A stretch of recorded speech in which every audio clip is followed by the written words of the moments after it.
Welcome to our fourth story hour. And if you have any candy, unwrap it now. And silence your cell phones. Because the speakers would be all rattled if a cell phone goes off. I always like that when they say that in the theater. Yeah. Who's going to hear a little mint being unwrapped, other than Carolyn next to me? So Story Hour at Beverwyck was an idea formed in the creative minds of John and Phyllis Burrell. Perhaps, yes, let's get perhaps after seeing the play Hamilton. Who here has seen Hamilton? Yeah, excellent. Okay, well, in the play Hamilton, Lin-Manuel Miranda has a song called My Shot. And so they, Phyllis and John, through the story hour, gave each of us an opportunity to have our shot. And John selects the speakers in a very objective manner. It's the first 6 speakers who call. And it jostles down right away. And when they were first discussing the idea of Story Hour, John and Phyllis were at the kitchen table, and Phyllis said, "You should have a committee to help you with this."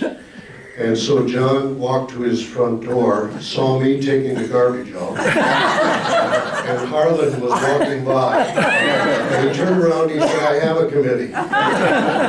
It was like that. So once selected, the people who are speaking tonight become contributors to our social evening.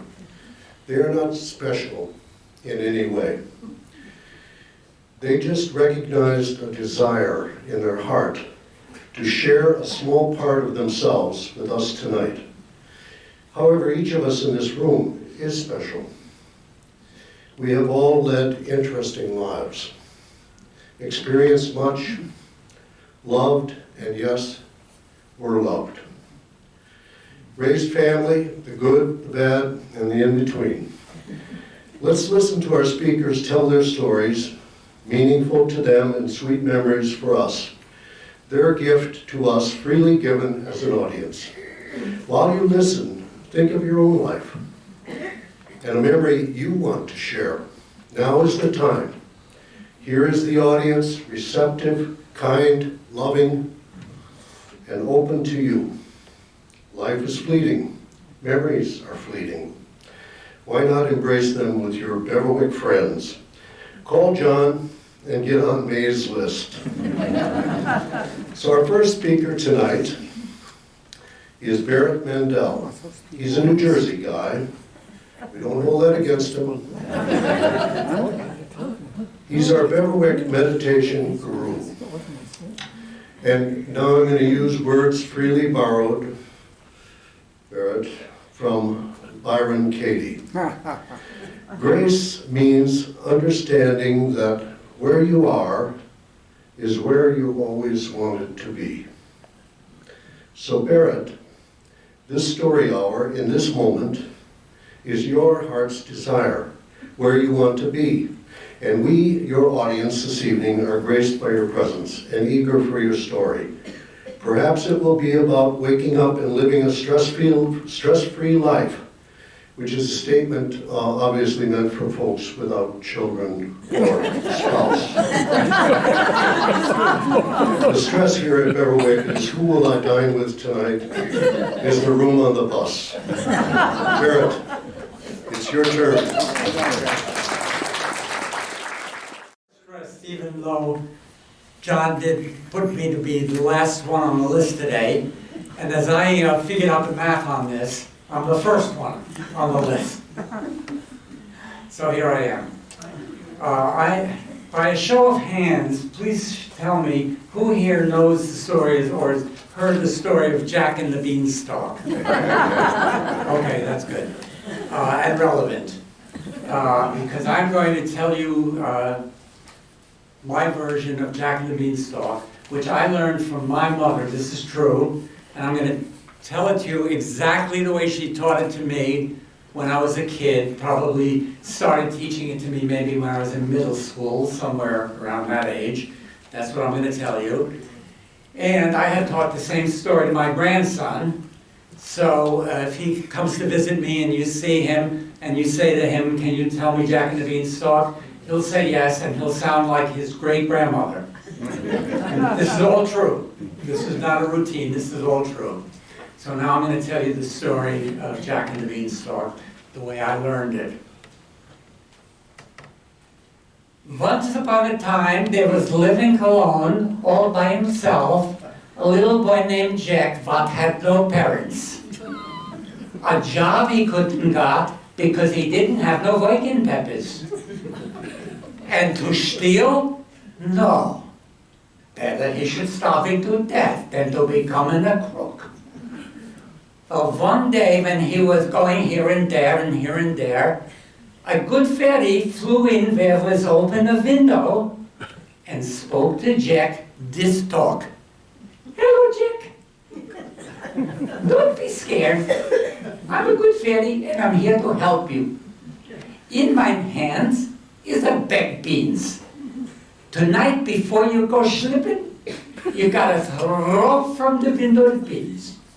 And with these words, she spread open her wings and flew out where was open the window.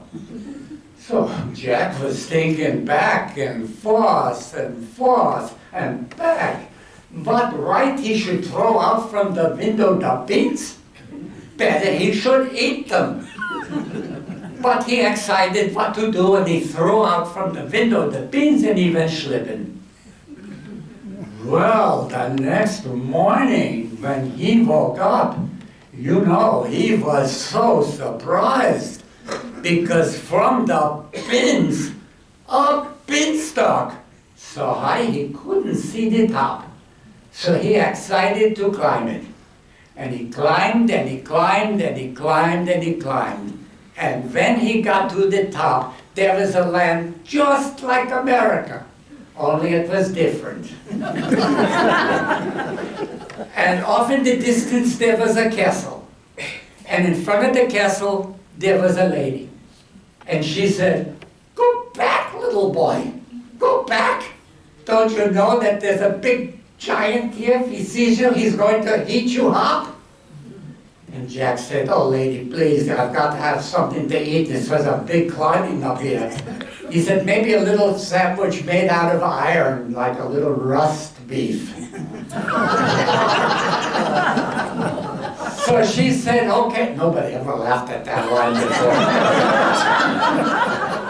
And she said, "Okay, but remember, if you're hearing the giant, you got to jump in the drawer from the closet."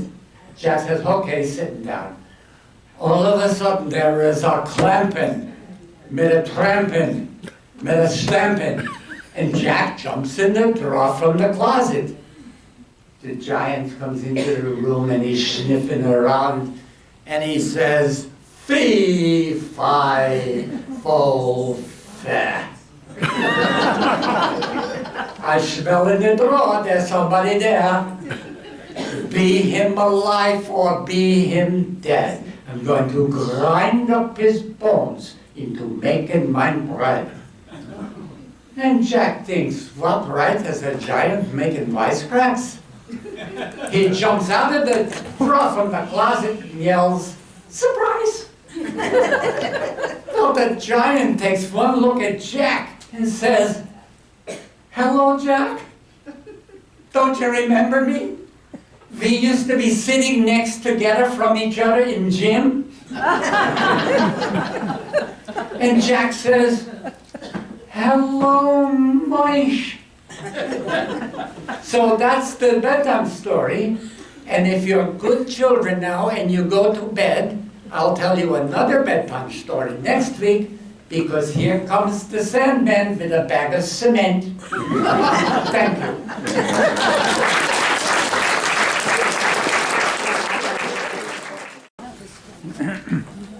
Let's welcome our master storyteller for his third appearance here on Story Hour. He's a member of the committee, so that works for him. Harlan has graced us with memories of his grandfather teaching him how to fish. And you all remember that story, well told. And he followed that story with an early love's first kiss at the tender age of 4 or 5. He was a late bloomer. His focus on spirituality and health reveal themselves daily here at Beverwyck, when he insists on taking Ellen for a daily walk, despite her insistence that she's fine. He shares with her his spirit of wonderment of the understanding of life's basic capacities, such as 3.5 quarts of spirituality in each of us. Let's hear Harlan's new story with anticipation and wonder.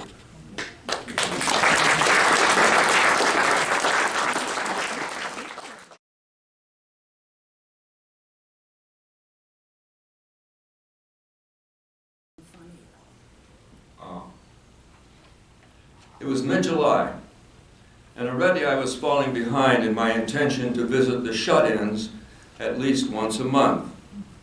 By that time, 2 weeks into my role as the pastor, I had picked up rumors about some of those on the visitation list. There was one woman whom just about everyone mentioned. "Pastor, be prepared when you visit Hattie. She's a tough one." I pushed for clarification. Hattie, by their accounts, told the same exact story every time someone dropped by. Yeah. Resolving to handle the tough ones first, I headed over to Hattie's place on my bicycle. That I should be out on a bike doing visits was in itself a topic of interest. Bicycling was not Hattie's concern.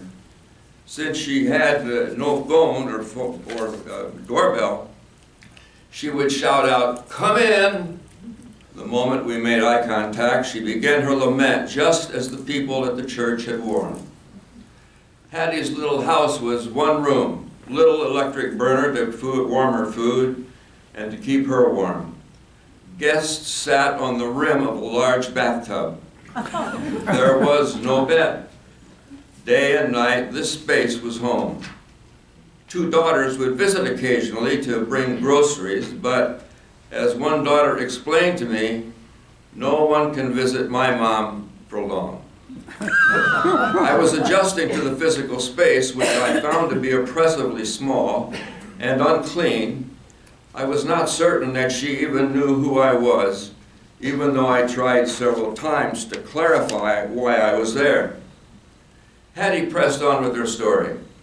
She was a child living in the Netherlands during World War II. A family who had immigrated to the United States before the war arranged for Hattie's family to come to America. Living through the trauma of war, the family was elated to know that they were on the high seas, sailing to the land of freedom. Patty had vivid memories of those days, saying farewell to her family, boarding a ship that took them to the promised land. As Hattie told her story, she did so with deep feeling, weeping, shouting, gasping for air. She remembered the train ride to Chicago, and finally boarding the boat that would take them to Muskegon. Somewhere at midpoint on this trip, a fierce storm came up, capsizing the boat. Nearly everyone drowned. Hattie was rescued by a man who was an excellent swimmer, holding her until the rescue vehicle arrived. Many people perished. Hattie was taken in by her Netherlands relatives who had sponsored her family. Briefly stated, she was a troubled little girl with great emotional needs, taken in by a family who cared for her out of a sense of duty. After many stormy years, Hattie ran away and worked as a housekeeper. She married, and she had 2 daughters, but in her old age, she was basically alone. As I left her, feeling exhausted, I began wondering how we might improve her quality of life. Her mom did not wish to be moved to a better house, and the daughter said, "You can never talk to my mom, you only go there to listen." And that proved to be the case. Month after month I went there to listen. The visits were quite the same every time. A lot of weeping as she repeated her very sad tale. By October I began to ask myself, what am I missing? I kept going back to something her daughter said. You don't go to share anything with mom, you go to listen. This ritual had started some years ago, and now, hard driven away by all the issues, if you had come to visit her at all, you came to listen. November came with Thanksgiving just a few weeks away. I scheduled my visit with Hattie a week earlier. Snow covered the ground. Hattie was sitting in her chair and expecting me to get on with my pastoral duties. I burst out in lament, repeating her words back to her. "Oh, Pastor, you have no idea how I've suffered. Let me tell you what it was like to leave my friends in the Netherlands. The boat ride was awful, and I became ill." On and on I went, using her language, repeating her story. It took what seemed to me to be a long time to repeat her lamentation. As my recitation came to an end, she just sat there with tears tumbling down her cheeks. When I asked if she would like a psalm or a prayer, she said, "Not today." After what I perceived as an awkward silence, I left. A few days later, her daughter called, Pastor, what did you do to Mom?" "What did I do to your mother? What's going on?" I was bringing up her groceries, and we had this normal conversation. She didn't go into her long story. "What did you do?" "Well, what I did was simply listen and then let her know that I really heard her very sad story." Her daughter asked me if I thought this would change or if the change would last. I know she was disappointed when I replied, "I have no idea." But that was the truth. I'm certain everybody who visited Hattie listened to some degree, but often we listen hoping for some change. To simply listen is much more difficult than it appears on the surface.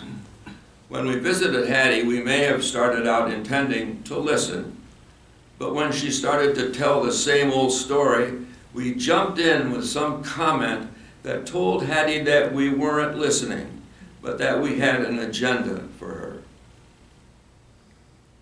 What I think she needed to hear was our screams as we fell into the ice-cold water of Lake Michigan with her.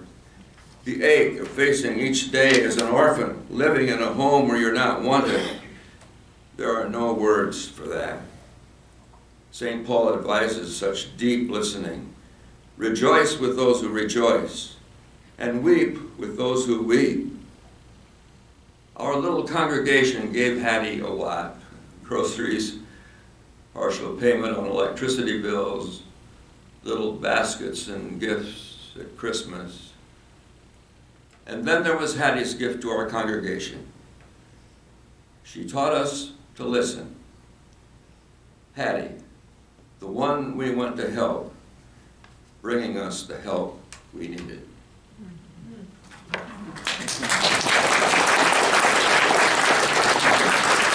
In honor of Women's History Month, our remaining 4 storytellers are all very accomplished women. Thanks to my wife Carolyn for her help in reminding me that this is Women's History Month. Let's welcome our Beverwyck scientist in-house on Story Hour, Katie Hendrickson. I searched Facebook for detail on Katie and discovered her and surprisingly my like of Dansko Rhys dress pumps in calfskin leather. Dansko Reese dress pumps in calfskin leather. Who would not like that? Calfskin, so soft. She is also an avid kayaker. And more importantly, her career-long focus on health and science reveal themselves daily here at Beverwyck. Her interest in Planned Parenthood, women's rights, even our Beverwyck pond, the one you walk by, that doesn't look like a pond, is health. And Ray shared with me her sold-out lecture a few years ago to scientists in Erie, Pennsylvania. She perhaps covered her scientific research in estrogen-stimulated, calcium-dependent uterine protease. I know you're all very familiar with that. I was not. It was surprising.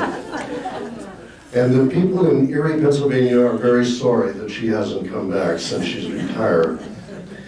She's also the envy of all of us in our cardio class for her quick understanding of Mary Jane's 4 or 5 memory words. Some of them are obscure. But Katie answers what the word means while all the rest of us are on Siri on our phones trying to figure it out. Let's give Katie a nice round of applause.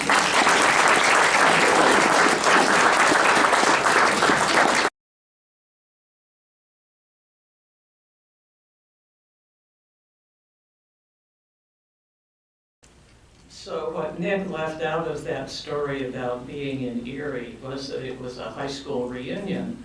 And I was not 100% sober when I stood up in my bright pink and red tie silk dress and I said, I study sex. Sex and baby rats, but sex, of course. This story is really about our grandson, Aiden. It happened a couple of years ago. In the summer of 2020, Aiden was 18 years old, and he just finished his senior year of high school. And that, you recall, was the beginning of COVID. And the school had been shut down, so for the second semester of his senior year, when he should have been having a wonderful time, he was down in the basement online finishing up his high school courses. There was no graduation. He either went to the school and picked up his diploma or they mailed it to him. I don't know. In any case, there was nothing happy about it. Having spent a semester that way and learning that his college of choice was going to be closed down for his freshman year, which he would also spend in the basement online taking his courses, he decided to take a gap year and delay starting college. So there he was in Portland, Oregon, looking at a bit over a year where he needed to find something to do. And at the same time, in Lake George, some places were open and they were looking for help. As an 18-year-old, he had no job experience, but on the other hand, since he was not going to college, he would be available to work through Columbus Day. So he got a job there in the House of Frankenstein, which none of you need to visit, but it was a great fun for him. We have a camp in Chestertown, about a 20-minute drive. Something just, oh, there we go. About a 20-minute drive north of Lake George. So he could stay in our camp.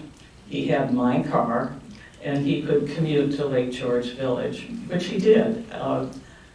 We went up once a week or so to see how he was getting along, and the neighbors kind of kept an eye on him. And things were lovely until one night when he had the night shift and he was on his way home up the Northway, and he got a ticket for going 80 miles an hour on the Northway. Well, he was distraught, and we were typical grandparents. You know, this happens to a lot of people. Pop-Pop's had a speeding ticket or two. Nobody got hurt. The car is fine, so it's a lesson learned, and we'll all be calm about it. A couple of weeks later, his whole family came from Portland, Oregon for their week or two in the Adirondacks.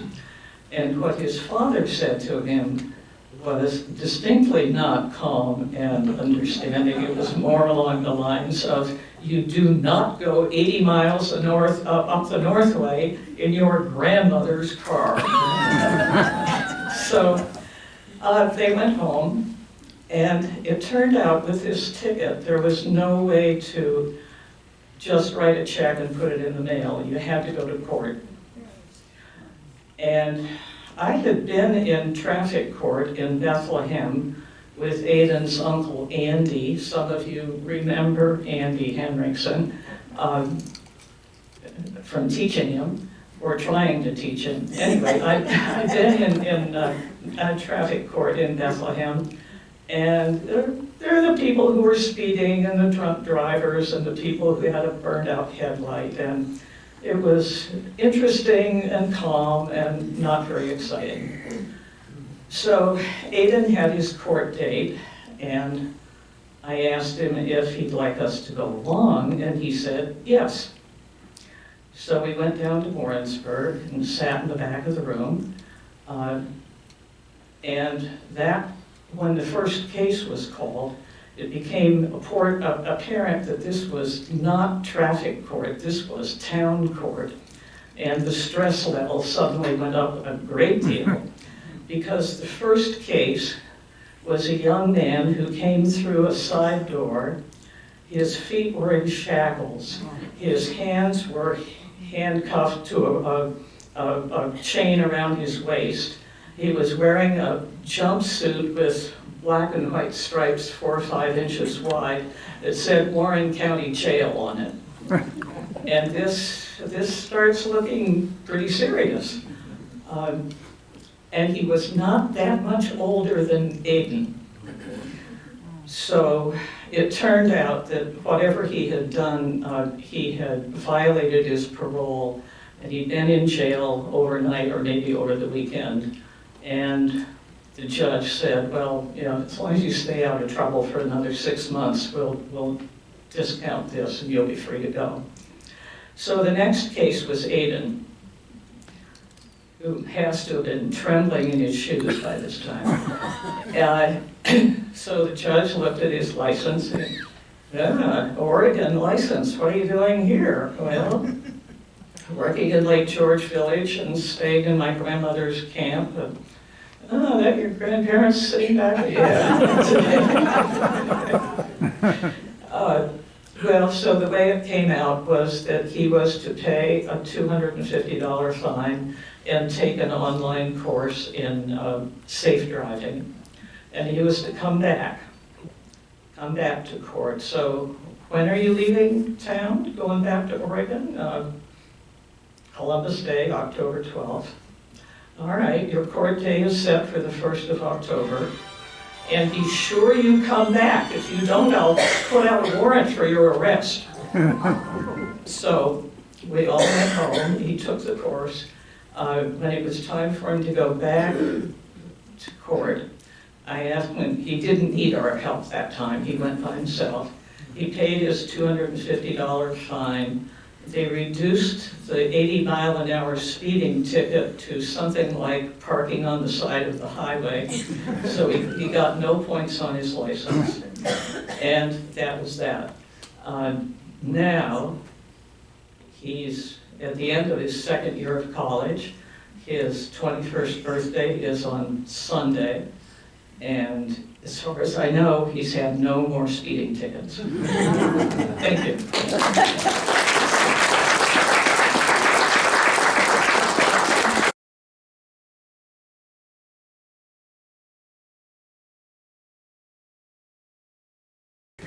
So, aloha no kako. Aloha. Thank you. Mahalo. Many of you don't know that I'm a Hawaiian. born and raised in the Hawaiian Islands. I grew up there, third generation, and in the 50s and 60s when I went to school, I spoke 2 languages, like all the other children who grew up on Maui at that time. Standard English and Hawaiian Pidgin English. Pidgin was the preferred language everywhere, except in the classroom. Nuns didn't allow it, and at home. So the Pidgin version of the classic Little Red Riding Hood, and Barrett, I'm going to follow you up with another fairy tale, was first recorded by Kent Bowman in the 1950s and made popular by Akuhead Pupuli. Try and beat that one back there, who was a local radio announcer. And Akuhead Pupuli means crazy fish head. He was a morning host on the Kapoi radio station. And the story, as I'm going to tell it to you, incorporates the playful humor that's typical in Hawaii. But before we get started, I want to give you a couple of words, because I think if you know the story, everybody know Little Red Riding Hood? Oh, yeah. All right. So, you're going to hear the Pidgin version of Little Red Riding Hood. Now, keiki means child. Wahine, of course, woman. Tutu is grandmother, right? Wild pu'aha. Wild pu'aha. Maybe that's the best way to do it. Wild pu'aha is a wild boar. Were plentiful in the Hawaiian Islands because the Polynesians brought them as original settlers. And Spuk means to see, Maka means eye, Hale means house, and the Hikie is a bed. So, here we go. I'm going to put on my persona. I am now Auntie Pinau, and I'm going to tell you, my little hickeys, all about Little Lei Pu'ahi. Now, one time, get one cute little keiki wahine. Her mara and her tutu then spoil her because she's so cute. Her mara all the time make her red flower lei. And because she wear it everywhere, everybody call her Little Lei Pu'ahi. One day, her mother been making some laulau and haupia, and she tell Little Lei Pu'ahi, my dear, I'd like you go over to your tutu hale with this cow. Your tutu's she been kind of sick, and you would make her happy with your beautiful little smile and this cow for her. So Little Lei Pu'ahi grabbed the cow nicely wrapped like in banana leaves. And off she go, and she know how to get there through the Ohia forest, right? And bye-bye, a big wild pu'aha who stayed cruising inside the forest. Yeah, he's checking out everything, and he spot this little keiki wahine going through the forest.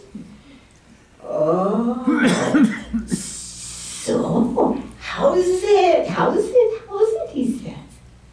Oh, you cute little keiki, where you going? Where's they going? She said, oh, I still going to my tutu hale. She's sick. And I bring her cow and make her smile. Where are you tutu hale? Says the wild pua'a. Oh, stay over by the kind waterfall Makai side. She said, well, I got to be cruising. he said, and he take off like one jackrabbit. Now, this one wily Oprah, he know one shortcut through the forest, and he thinking very bad thoughts. So, he goes straight to the tutu holly, while little Lady Ahi still kind of taking her time, picking the flowers. Nice day, yeah. And so, at the tutu holly, he takes on a voice and he says, "Aloha, tutu. Is little Lady Ahi come for make you feel more better?" And the tutu says, "Oh, please, dear, come in."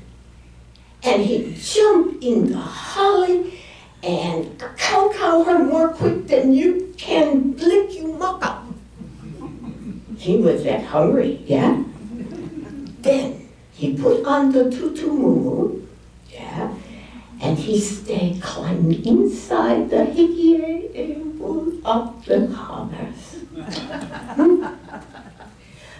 By come little Lady Ahi. "Aloha, tutu," she calls. "Is little Lady Ahi come for see you?" And the wild pua'a make his voice real sweet. And he said, "Come in, my dear, and give you tutu a hug." So inside the holly she went. And things don't look exactly right. Yeah, kind of off. Maybe a little low, you think. So, "Oh, tutu," she says. "What big ears you have." "The better for you, my dear. Come more close. Come close." She steps up and, "Oh, tutu, what big maka you have." The eyeball, you know, maka. And the pua'a say, "You know, my dear, all the better for see you." Oh, she moved more close. He said, "Come on, come see your tutu." And she get very close and she said, "Oh, tutu, what big teeth you have. And like a better for cow you saucy little wahine." And the wild pua'a jump up and he been chase her around and around the EPA. And she stays screaming, "Ay, ay, ay." Now, right down the kind path, stay two Filipino cane workers, cutting cane. "Okay, Ignacio, you hear the kind?" "Oh yeah, we go." So, and the two cane cutters arrive at the holly just as the wild pua'a was going cow poor little Lady Ahi. They whack him with the machete, and then they open his opu, and the tutu, she jumped out. She was so thrilled to see everybody, and she threw her arms around little Lady Ahi. So, you know what they did?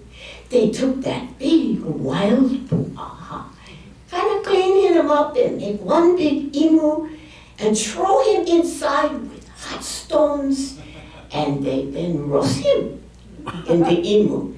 And then they had one big luau, and they invited all the friends and neighbors to come eat the old wild pua'a. So, and you know what was some ono? Delicious. So I step out with my talk story, and I thank you all for listening so nice. Aloha and mahalo.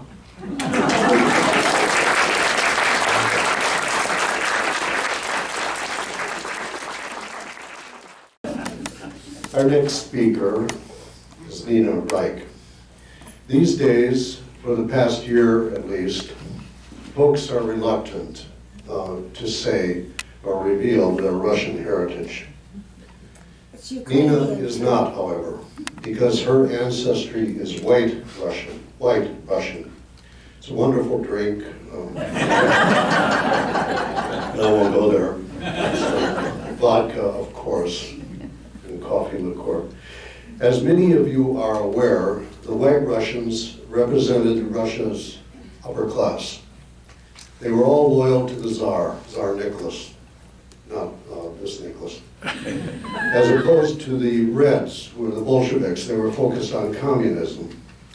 And all of this resulted in a civil revolution in 1917 and a subsequent civil war lasting from 1917 till 1923. And some of you may have participated in the Nina's grandfather, a general with the White Army, fled Russia through Odessa and at some point immigrated to the United States. Nina, our White Russian, will perhaps tell us more of this fascinating story, if not tonight, at a future hour. So, Nina.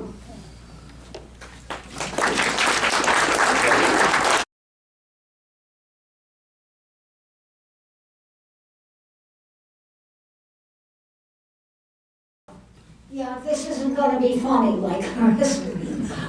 I feel like I'm in a classroom again. But I said that I would talk. Can you hear? I'm straight. It's not distorted.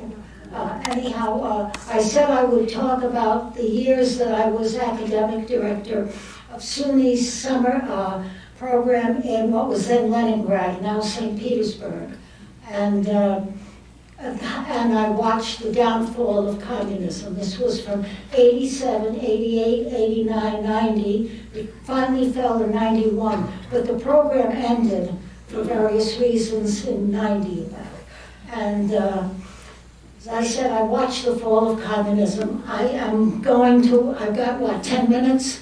I'm going to put the watch here and watch because I could bore you forever with this. Anyhow, oh, by the way, my family name is also Ukrainian, so not just Russian, it's both. As I said, I was the academic director for those years and watched very visibly the fall of communism, but I have to, and I will tell you, SUNY's program, there were very few SUNY students. I had students from all over America, all of the Ivy League kids. I even had kids from Stanford in California, just all over. And they were absolutely great, absolutely phenomenal students. Kept in touch with them some of them for a long time. One of my girls even converted to Russian Orthodoxy. So, anyhow, but I have to preface those years with the first time that I went, Warren and I went to the, what was then the Soviet Union in '74, because you can't imagine a bigger contrast. They told me to go, us to go with a group, because you don't go on your own in Soviet Russia. We went with a group that was organized by Finnair, the airline. It was a small group, I don't remember, not more than a dozen people probably. And arrived at the airport, it was 3 cities, Moscow, Kiev, and St. Petersburg, Leningrad at that time. I arrived at the airport, 74. Get in line, go through passport control, customs, all of that stuff. They questioned me. You bringing anything? No. Do you have any relatives in Russia? No. Well, how come? Your mother and father were both born in Russia. How did they know that about me? Believe me, they did. They knew all of the background information. And I said, no, I don't know. Well, your mother and father were born in Russia. You have relatives. I said, I don't know who they are or where they are, which was true at the time. Next question, did you bring them any presents?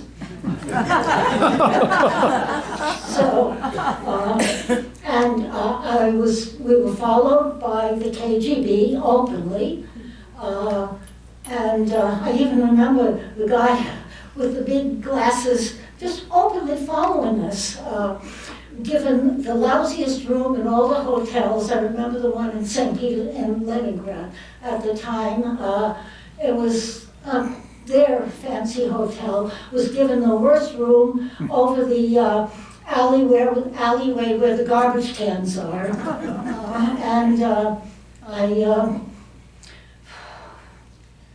Nina, come on.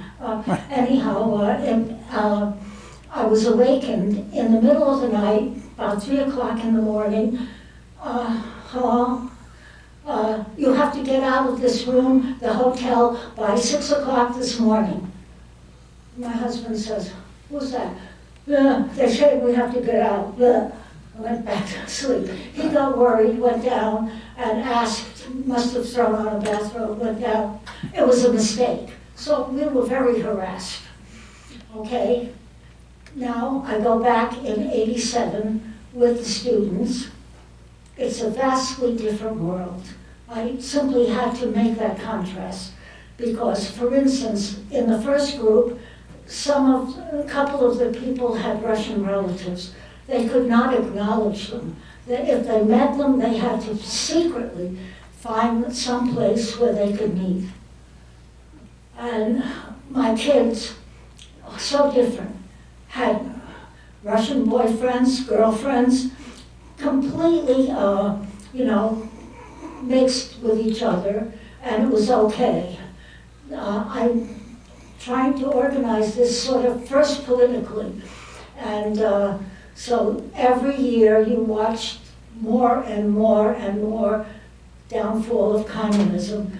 Nobody ever protested. You saw protests in those days. Any of you remember when the Chinese students protested in Tiananmen Square? It was in the late 80s, so I see a few hands go up. Well, this never would have been allowed in the high days of communism. But Russian students demonstrated to support them. Amazing. They also had, I'm going to use a dirty word, they had rallies. It's become a dirty word. Stop and think why. But anyhow, they had rallies. And they even invented a Russian verb they called them meetings, and they invented a Russian verb for meetings, anyhow. Unheard of before. Open protests. Gorbachev came on when they had, radio talks and so forth, 3 hours. But Gorbachev was not a Putin. He was a relatively good guy, and I think he died just about fairly recently, didn't he? Mm-hmm. So anyhow, he was very, very different. And of course, have you heard of, you probably have, the Siege of Leningrad? Yeah. Which was almost 3 years.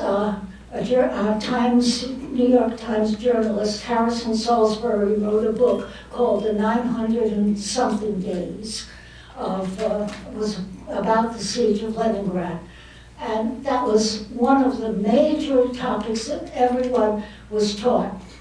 I mean, they never ever forgot it. I had friends who survived, or as kids, my cousins. By the way, I did find my family, my father's family, but had I found, well, if I knew who they were then, back in '74, they would not have acknowledged me.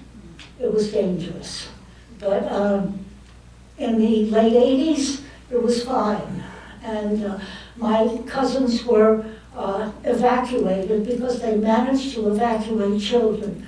The only way that they could get supplies in for almost 3 years was they were close to a big lake, Ladoga.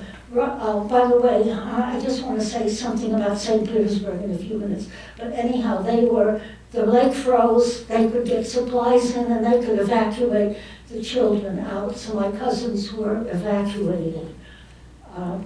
But, they never ever forgot to see. One of the first places that they took us to was the cemetery. Has anyone ever been to St. Petersburg? A few people, quite a few, yeah. It is a beautiful, beautiful city. And anyhow, the cemetery was very, very moving. It was one of the first places they took our kids to. Mass graves, no names, year and month, period. Just huge mass graves. And they would put flowers on them and little bits of candy for the children who died. And constantly playing, very softly, was Schumann's Träumerei. Familiar with that? It has to do with dreams. Oddly enough, a German composer, but and that was playing. And they still had signs on the streets. Walk on this side of the street, it is safer than the other side from the shells that were coming in. And they ate absolutely everything. Anything that was even not edible. I heard that they would boil leather belts and so forth and get some protein out of that, whatever they could. And obviously people starved. So I'm trying to, politicals, anyhow, I became very friendly with the teachers. A couple of them became very, very close friends, and parts of their family visited us here in the U.S. later on. And the hygiene conditions were not as good, not perfect, and a lot of my kids got sick. I got to know the hospitals very well, and I got to know some of the doctors very well. One of them became a very good friend. I called her the diarrhea doctor. Yes, really, because I was constantly going. She invited me, when we went out to a theater and concerts. She invited me one time, she got tickets. Leonard Bernstein was coming to Leningrad. I keep saying St. Petersburg. Leningrad. And very, very difficult, you can imagine, to get tickets. He came, we went to the Leningrad Philharmonic Hall, and he was directing a German youth orchestra.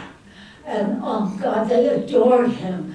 When he finished, they just constantly, and the Russians have a way, when they want you back, first of all they clap hard, but then they do you're nodding your head, you've experienced it then. And they wouldn't let him go at the end. They just kept going. And he would walk back there. Come back, come back, come back. And finally, it went on for a very long time. What are you doing? Clapping? Anyhow, finally, he looks at his watch, like that, and points, and he finally walks off. But that's my, something about St. Petersburg, which originally was St. Petersburg, became Leningrad during the communist years, and then went back to St. Petersburg. European cities are thousands of years old. Rome, Paris, London, right? Albany is older than St. Petersburg. Very unusual for a European city. Albany, 16, 70, 80, something like that. Albany historian somewhere. But anyhow, St. Petersburg, 1703. Peter the Great decided he wanted what he called a window into Europe. They had a southern port, Odessa. Now Ukraine, but it was Russia then, Odessa, but he wanted a northern port that went on, and the place where St. Petersburg is now is on the Gulf of Finland. In other words, an outlet to the Atlantic Ocean. And so it was a swamp. swampland. It was drained, and a lot, well, I guess some lives were lost in the construction, but it is a beautiful, beautiful city. It's it's the Venice of the North. It's got canals like Venice because it was built on a swamp. And as I said, I have some books here. If anybody wants to see, I've got some picture books and guidebooks of Leningrad, St. Petersburg. So, okay.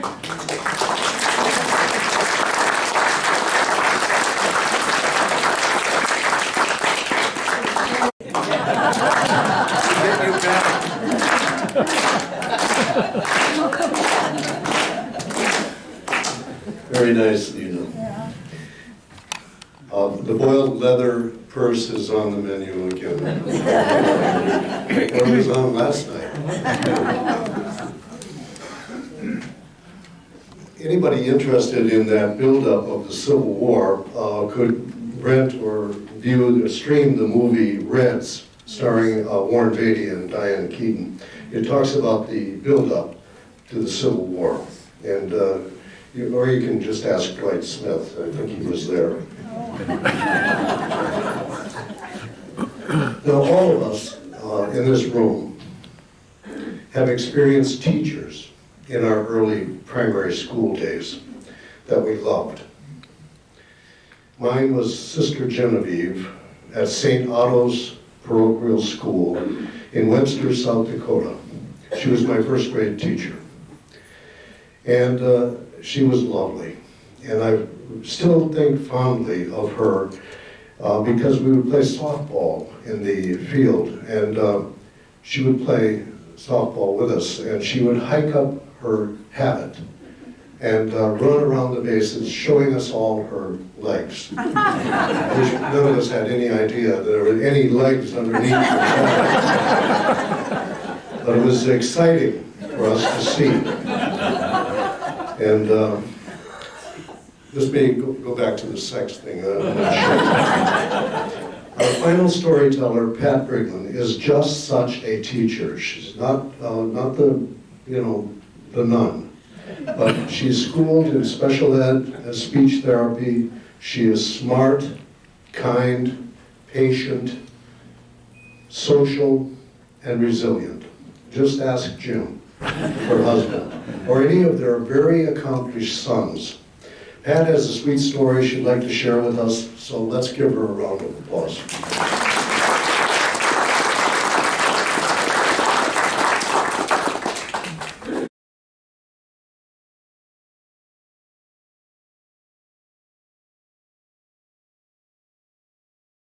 I'm a bus kid.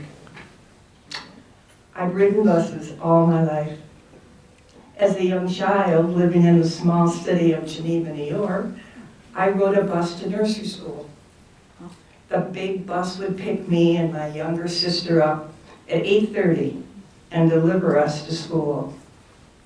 Then after a full day of nursery school, lunch, and playtime, the bus would drive us back to our parents' care, usually around 5:30, 5 days a week.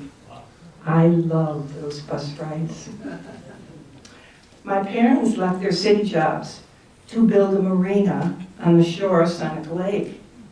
Our new home was in the Waterloo, New York School District.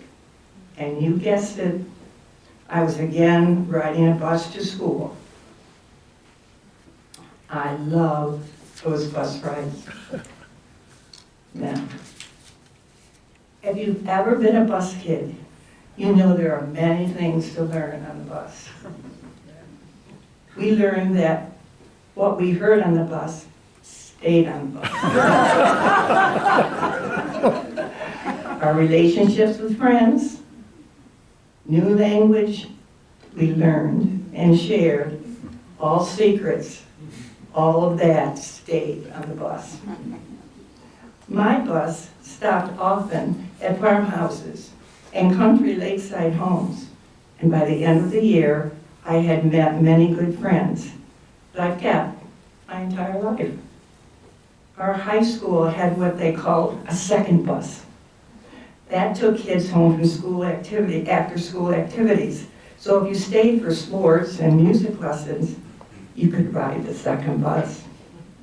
Uniquely, schools then did not keep as close track of kids as they do now. Because of that, we could sign up for the second bus and then go downtown to a friend's house, go to the soda shop, or to the rec center. Here we learn many more lessons of life. I love riding on that bus. Today's school buses have seat belts and high back seats for safety. The school buses I rode on did not. This was very important to the fashion-conscious teenagers of my time. My girlfriends and I would get on the bus, move to the very back, stand up, and hang tight to the aisle seats because of our crinoline skirts that had been starched so crisp that and we wanted them to remain perfect so we could go floating into school looking lovely. I loved riding that bus. During part of my career as an educator, I taught kindergarten and first grade. School buses were a significant part of my country school in Honeoye, New York. Everyone took a bus to school, except the children who lived directly across the street from the school. Well, that meant that our two boys also had to ride the bus. I have fond and frightening memories of putting our two sons on the bus the first day of school and seeing at least one of them going to the back of the bus and looking at me as if, "What? Aren't you coming with me? I'm leaving for the day." Well, I remember being called to the principal's office and seeing our 5th grade youngest son sitting there ready to be reprimanded. It seems that with his allowance, he was buying packs of gum and selling them at a profit to kids, essentially taking their lunch money for gum and candy. Thankfully, he is now a successful businessman and politician. In my kindergarten classroom, we had writing toys, and one of them was, you guessed it, a big wooden bus. I remember one afternoon, after nap time, and I was helping some students with their beginning reading. Robert rode up to me. He'd been riding on the little bus. He said, "Mrs. Briglin, I've ridden around the room, and I've sniffed, and I've sniffed, and I think Danny is the one who has diarrhea." It's a true story. One of the jobs many in education had, one of the many jobs we had in education, you got picked to chaperone a senior trip, a school trip to something. Now, I've taken many of these trips, and some with Jim when he was teaching, and can tell you that regardless of the confinement of the bus, there are things that can be experienced that would raise the hair on the back of your head. You can just imagine the conversations and actions today that students may be involved in. Jim was a basketball coach, and for cost reasons, both cheerleaders and players rode on the same bus to games. You can only guess the problems this creates for coaches in the school district. And now, I am a bus kid again. In the past few years of our wonderful time at Beverwyck, we've had the opportunity and pleasure of riding the Beverwyck bus. We've had the pleasure of riding to various activities and continue to make friends and develop new friendships. This continues to be the case in Beverwyck, and hooray for their bus. Now, there are a few high back seats and seat belts on these buses. And although we just try to get away with it, our bus drivers try to keep us safe and say, buckle up on this bus. I will always be a bus kid. And if Jim ever tries to sell you a piece of gum, let me know. I will discipline him by not allowing him to ride with me on the bus for at least 2 trips, and hopefully one will involve for him some country music.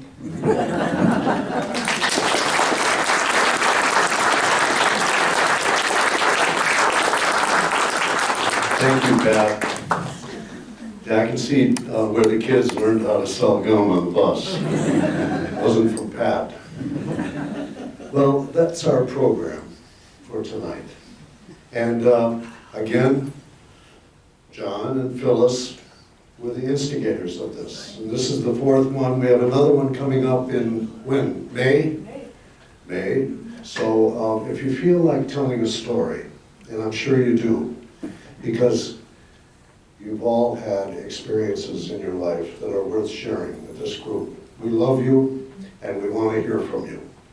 So get a hold of John, not Nick, not Harlem, John. And he will be happy to put you on the agenda. 10 minutes of fun for everyone. Thank you.